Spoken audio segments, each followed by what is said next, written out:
Hola, hola, ¿qué tal a todos? Vamos a iniciar nuestro repaso de lección. En esta ocasión, la lección número 6, porque ¿qué nación grande hay? Pregunta el Señor, y para ese propósito déjenme compartir con ustedes lo que hicimos, lo que encontramos durante la semana al estudiar la lección número 6, que estoy seguro que para ustedes, tanto para ustedes como para mí, fue de gran motivación y de gran alegría estudiar la lección como la estudiamos nosotros ahora. La lección 6 que ya estaremos repasando hoy, trajo para cada uno de nosotros diferentes inquietudes y razonamientos, y descubrimos grandes verdades sin duda. ¿Y qué nación grande hay que tengan estatutos y juicios justos como es toda esta ley que yo pongo hoy delante de vosotros? Dice el Señor en Deuteronomio 4:8, versículo de plataforma o como plataforma para el estudio de la semana. Miren, les llevo a enlazar para no olvidar algo que vimos en la lección pasada. El amor al prójimo se expresa en justicia, incluyendo a los marginados. No debemos olvidar eso. El pueblo de Dios debía representar su carácter, siendo un pueblo de leyes justas, ¿se acuerdan? Dando ojo a la palabra carácter del Señor. No olvides, recuerda cada una de esas enseñanzas que el Señor nos da, dice Moisés, al pueblo de Dios. Ahora, tomando en cuenta lo primero, me hice una pregunta durante la semana. ¿Qué actitudes propician la injusticia en la práctica de un cristiano o la injusticia en la práctica del pueblo de Dios? Porque el Señor le dice en Deuteronomio 4:1 al 2, no añadiréis ni disminuiréis nada de esta ley. No quitas ni pongas, no quites ni pongas. Encontré posibles actitudes: la arrogancia, el egoísmo, la codicia, el cinismo, que se va observando conforme vamos estudiando la lección. Claro, esas cuatro actitudes son producto del pecado definitivamente, que el hombre empezó a experimentarlas después de la entrada del pecado, de acuerdo, lo podemos observar en Génesis en adelante. Ahora, ignorar preceptos, como es la sección que tuvimos que estudiar, que es la sección del domingo, ignorar preceptos racionalizando la ley es igual a quitar palabras a la ley del Señor. Mateo 15:1 al 9. Dejar de practicar algo que sé que debo practicar, dejar de hacerlo cuando sé que es algo que debo hacer, es ignorarlo, y por lo tanto es una manera de quitar a la ley, una manera de faltar a la ley. En Mateo 15 se registra una crítica, ¿no es cierto?, que le hacen al Señor Jesús. ¿Por qué tus discípulos comen pan sin lavarse las manos? Le criticaron de alguna manera con la intención de socavar la autoridad que estaba ganando en la gente que le rodeaba, en la gente que le buscaba. Cualquiera que diga a su padre, dice el Señor Jesús, porque el Señor le reclama diciendo, bueno, ustedes invalidan la ley de Dios con sus tradiciones también. También ustedes hacen eso. Cualquiera que diga a su padre y a su madre, es mi ofrenda a Dios todo aquello con que pudiera ayudarte, ya no tiene que honrar a su padre y a su madre. Qué tremendo asunto. A mí me sorprende esa traducción, porque cualquier bien que yo tenga, con la cual yo pudiera ayudar a mi papá y mamá, si yo digo que es mi ofrenda, ya no estoy obligado a honrar a mis padres y a mi madre. De una manera racionalizada, las personas trataban de obviar o evitar la exigencia de una ley, en este caso, honrar a papá y mamá. ¿Qué ley estaban ellos obviando? Pues la ley que dice honra a tu padre y a tu madre. Es interesante, sabiendo que es la ley de Dios directamente del Señor, se racionaliza de una manera para desobedecerla y al mismo tiempo sentirme bien, cómodo. No estoy desobedeciendo, estoy obedeciendo porque todo es para ofrendarlo al Señor. Sin embargo, tras esa declaración puede haber hipocresía, puede haber mentira, falsedad. Ahora, ¿qué tiene que ver Valpeor en todo esto? El asunto de Valpeor es que entramos al tema del cinismo. Aunque no, esa palabra no la presenta el autor, al leer el texto bíblico y al leer el razonamiento, la discusión de el día lunes acerca de esa historia, de ese acontecimiento del pasado en Valpeor, ahora que iban ya a entrar a la tierra prometida, el pueblo de Dios, Moisés le recuerda al pueblo de Dios que cayeron en cinismo. ¿Qué es cinismo? Actitud de una persona que miente con descaro y defiende y practica de forma descarada, impúdica y deshonesta algo que merece general desaprobación. Y es precisamente lo que hizo Zimri y Cosby como representantes de una gran multitud, una gran cantidad de gente que fornicaba físicamente con las hijas de los vecinos. Puede ser con los madianitas, ¿no es cierto? Especialmente los de Madián que estaban ahí cerca de ellos. La fornicación física, la lascivia, la búsqueda de placeres, los llevó posteriormente a la fornicación espiritual. A final de cuentas, se usa mucho la palabra fornicación para referirse a la idolatría, o adulterio para referirse a la idolatría, cuando el pueblo de Dios se desvía de adorar a su único Dios verdadero y se va hacia la idolatría, se le dice estás fornicando o estás adulterando. Eso lo encontramos en Deuteronomio 4 y Números 25, donde Moisés les hace recordar lo acontecido en Valpeor. Ahora, ¿cuál es el problema en sí allí? ¿Por qué hubo tanta mortandad, una terrible plaga presenta ahí la palabra de Dios como consecuencia de esto? Fue precisamente por el cinismo.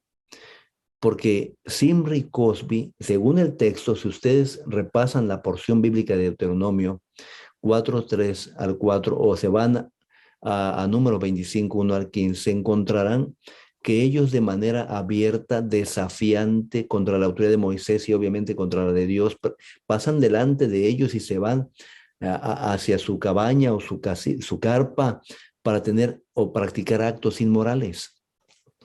Este cinismo es lo que ofendió a la autoridad de la comunidad y ofendió a Dios también, porque cometemos muchos errores y podemos arrepentirnos de los errores, pero cuando lo estamos haciendo de manera constante, sabiendo que está mal, actuando y al mismo tiempo desafiando a quienes procuran defender esas verdades bíblicas, pues trae consecuencias terribles como nos marca ahí la palabra de Dios.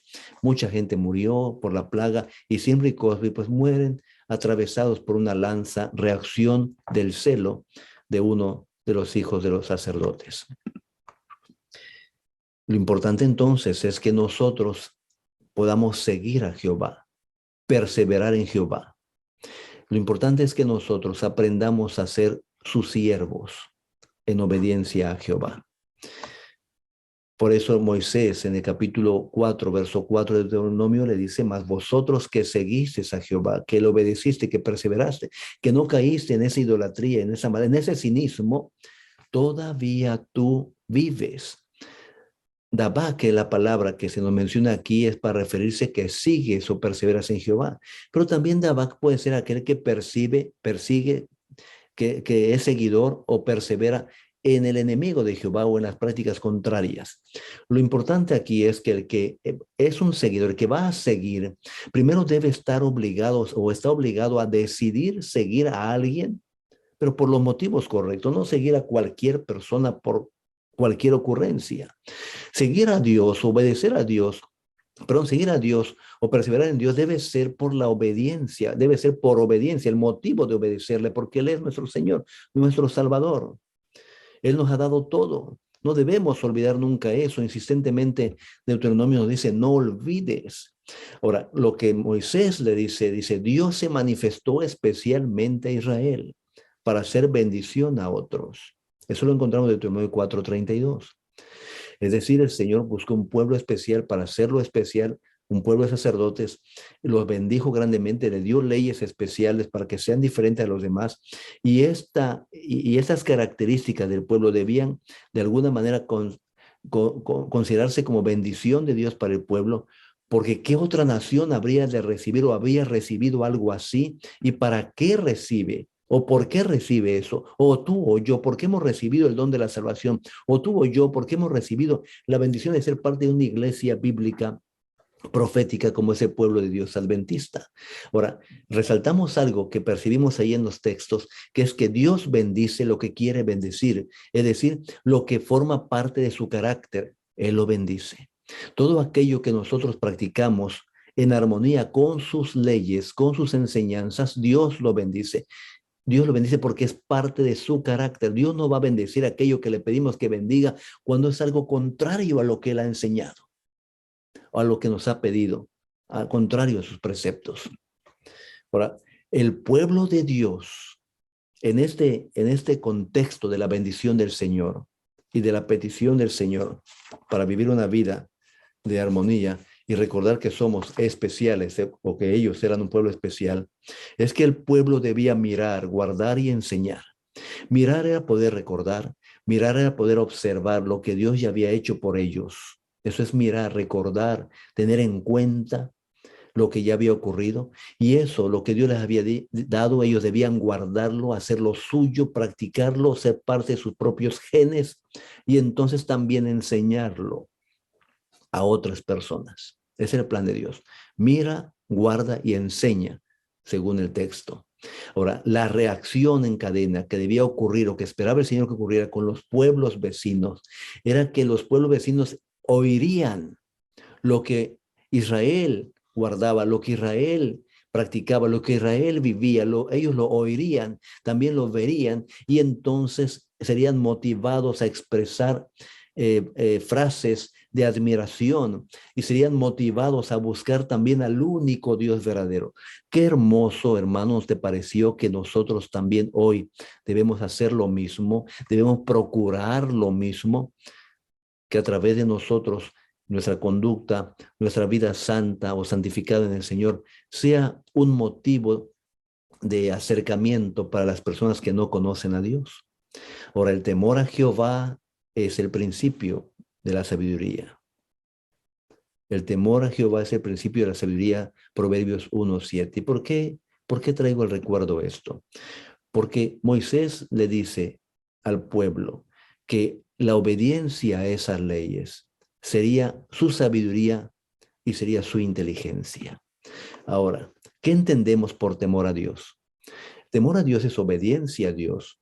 Es una obediencia a Dios que fructifica en bendición según sus promesas. Dios promete bendecir al que le obedece. Y el que le obedece porque le teme. Y le teme porque le ama. Le dan cuenta una serie de palabras que nos presenta Deuteronomios. Y entonces, ¿en qué sería bendecido el pueblo? En alimento, en prosperidad, en salud, en buena cosecha, en paz, en armonía.